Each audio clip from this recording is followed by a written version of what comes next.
2022년 10월 대비 주요국의 원유 생산 변화량인데요.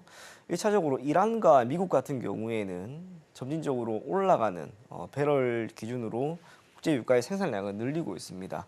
하지만 가장 오른쪽에 있는 네모난 빨간색의 네모 박스 사우디입니다.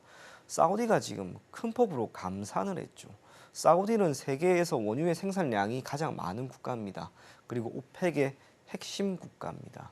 오른편 기준으로 오펙의 원유 생산 같은 경우에는 올해 4월 들어서 우선은 오펙 플러스에 비해서 올라가게 되었는데 이건 다른 이유는 아닙니다. 오펙 플러스의 생산량이 줄었기 때문에 오펙의 생산량이 상대적으로 늘어난 것처럼 보인다는 것. 반면 사우디가 여전히 감산에 계속해서 참여를 하고 있는 그런 상황으로 보인다는 점에서 국제 유가는 공급의 측면에서는 크게 개선될 만한 여지는 없다라고 보여집니다. 다음 페이지에도 한번 보게 되면 감산 기조를 지금 계속해서 유지를 하고 있는 게 눈에 뚜렷하게 나오는 거죠. 특히 사우디아라비아 같은 경우 2022년, 2023년 들어서는 오히려 생산량을 큰 폭으로 줄여 나가는 모습을 매우 뚜렷하게 보이고 있고요. 오펙 같은 경우에도 여유가 되는 생산 능력은 오히려 증가하고 있다는 것. 구체적으로 2022년 10월에는 일 기준으로 200만 배럴의 감산을 합의했습니다. 그리고 2023년 4월에는 자발적인 감산, 그리고 지난해 11월에도 자발적인 감산을 시행합니다. 이렇게 감산을 하는 것은 여러 가지 이유가 있겠지만 결국에는 WTI의 가격을 어느 정도 선은 유지를 하려고 하는 것으로 봐야 합니다. 사우디아라비아가 지금 시점에서 만약에 원유의 생산량을 늘리게 되면은 안 그래도 배럴당 75달러 수준, 사실상 그리 높은 수준이 아닙니다. 아람코를 보유하고 있는 국유 기업의 입장에서는 생산성이 당연히 줄어들 수밖에 없을 것이고 이 원유를 기반으로 다양한 경제 활동을 하고 부가가치를 창출하는 이 중동에 있는 여러 국가들은 타격을 받을 수밖에 없다라는 것. 그래서 감산에 대한 이야기는 앞으로도 더 나올지라도 증산에 대한 이야기는 당분간은 없을 것이다. 그리 보여집니다. 다음 페이지도 한번 보겠습니다. 수요 측면에서는 이제는 보는 거예요. 참고로 원유라고 하는 것이 가격이 결정이 됨에 있어서 미치는 영향은 참 다양합니다. 크게는 공급이 될 수도 있고 또 하나는 수요가 될 수도 있는데 예전부터 계속해서 지적이 되었던 것은 공급이라고 하는 측면에서의 감산은 매우 단기적으로는 영향을 미칠지라도 중기나 장기적으로는 영향을 미치지는 않는다라고 하는 그런 논문도 꽤나 많이 나왔습니다. 충분히 그럴 수 있죠. 지금의 국제 유가만 보더라도 우리가 그것 충분히 예측을 할 수가 있는데 수요라고 하는 측면은 다릅니다. 수요는 한번 엑셀을 딱 밟기 시작을 하면은 이후로 쉽게 브레이크가 꺾이지가 않습니다. 그렇다면 지금 시점에서 국제 유가를 크게 개선시킬 수 있는 그리고 이러한 수요라고 하는 측면에서 핵심이 되는 것은 저는 개인적으로 딱 두 가지라고 보여지는데요. 하나는 역시나 미국의 경제 상황이고요. 또 하나는 바로 이 중국입니다. 중국이 원유 수입 물량이 계속해서 늘어난다라고 하는 것은 이 원유를 기반으로 하고 있는 제조업이 활성화되는 것을 의미하고 이 제조업이 중국 기준으로 원활하게 이루어진다라고 하는 것은 세계에 대한 공급 물량이 늘어나는 것을 의미하는데 아쉽게 중국의 원유 수입 물량은 지금 4개월 연속 감소되는 모습을 보이고 있습니다. 제조업이 지금 4개월 동안 의외로 회복되지 않는다라고 하는 것으로 보시면 좋을 것 같고요. 그렇기 때문에 최근 들어서 계속해서 경제 상황을 부양시키기 위한 정책을 내어놓고 있습니다. 그 모든 것들이 중국의 상해 증시에도 긍정적인 영향을 미치고 있는 상황입니다. 글로벌 제조업이라고 하는 것은 결국에는 미국으로 봐야 합니다. 오른쪽에 있는 글로벌 제조업 경기가 전반적으로 위축이 되고 있는 상황이라는 것. 제조업 PMI 지수가 우리가 생각했던 것보다 최근에 여러모로 좋지 않게 나오고 있는 상황인 거죠.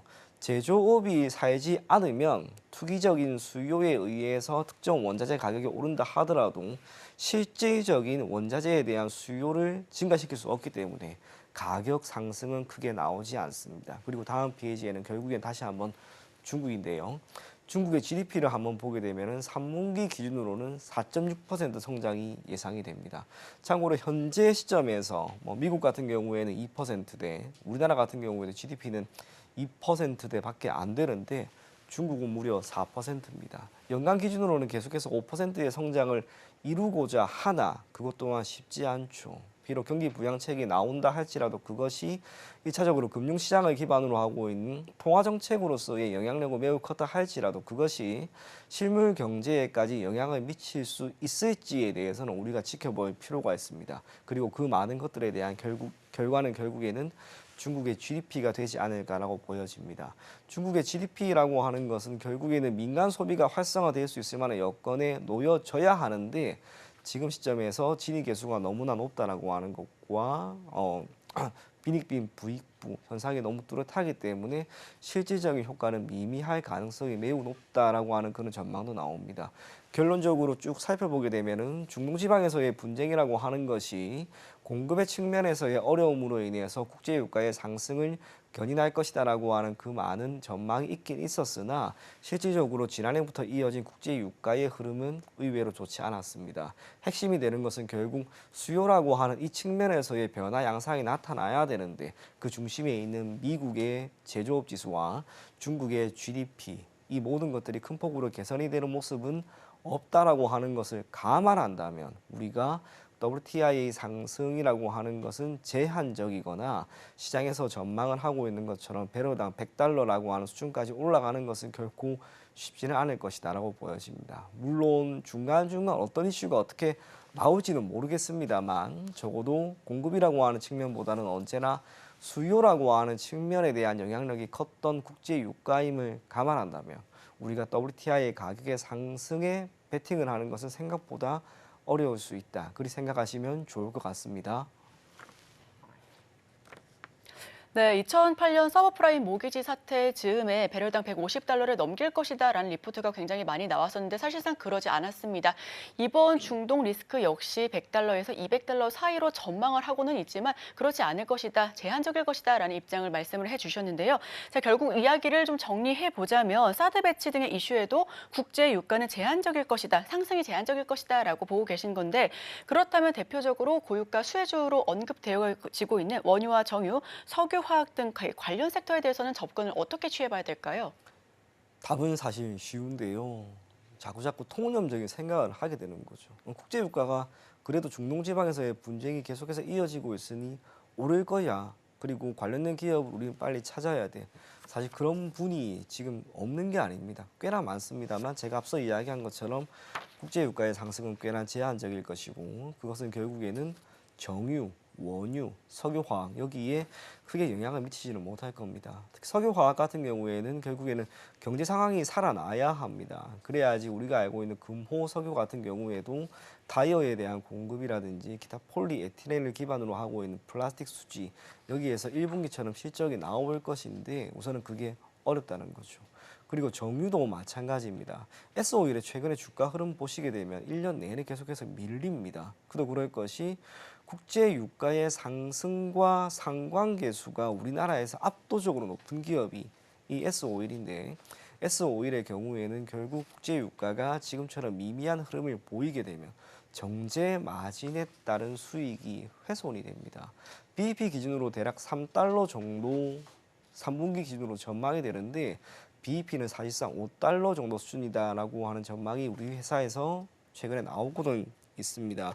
그렇다면 수요 둔화가 크게 개선되지 않는다면 국제 유가는 결국 오르지 못할 것이고 S오일에 대한 실적 전망도 하향 조정될 수밖에 없습니다. 최근에 나온 S오일에 대한 실적 전망 제가 자료를 한번 준비를 해 보았는데요.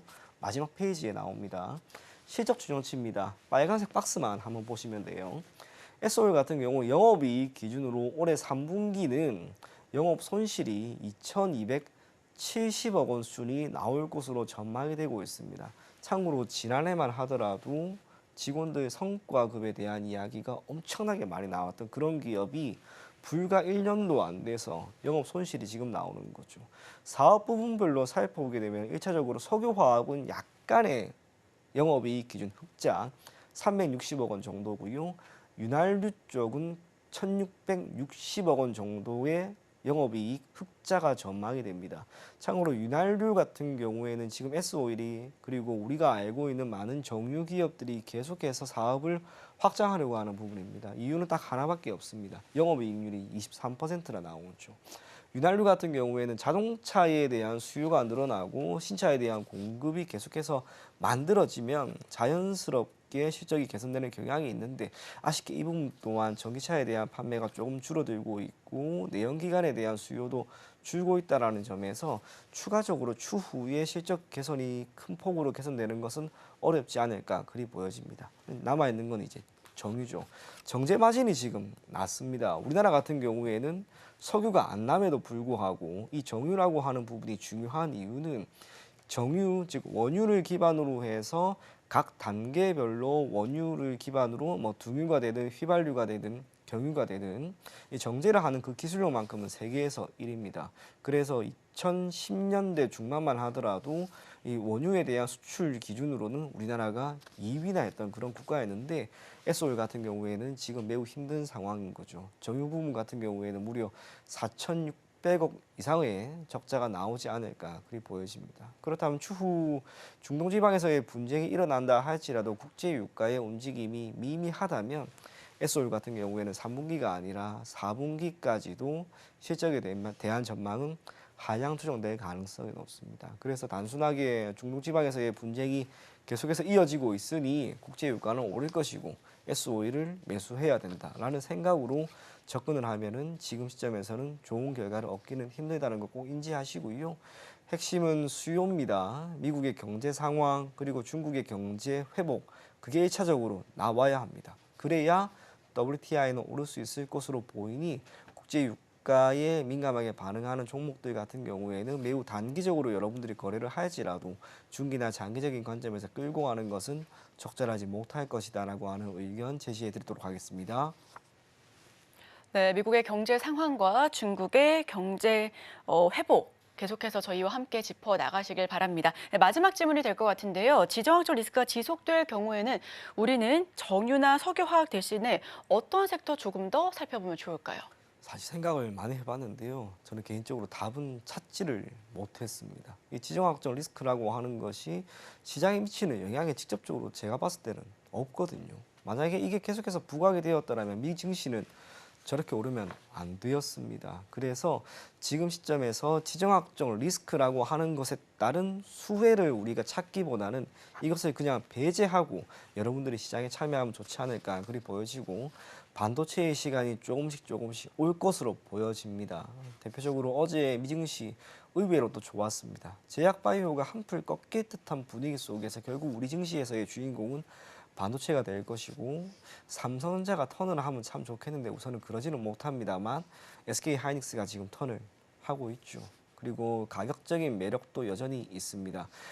HBM에 대한 수요 그리고 엔비디아는 계속해서 이 AI 칩에 대한 자신감을 표명하고 있다는 것을 감안한다면 SK하이닉스와 같은 기업은 우리가 지금 시점에서 투자에 따른 투자 손실은 크지 않을 것이다라고 생각이 되기 때문에 SK하이닉스를 한번 주목하면 좋지 않을까 그리 보입니다. 네, 반도체 쪽 다시 한번 짚어보시면 좋을 것 같고요. 그 중에서는 SK하이닉스 탑픽으로 꼽아주셨습니다. 지금까지 IM증권 이청원 PB와 함께했습니다. 오늘 말씀 고맙습니다. 감사합니다.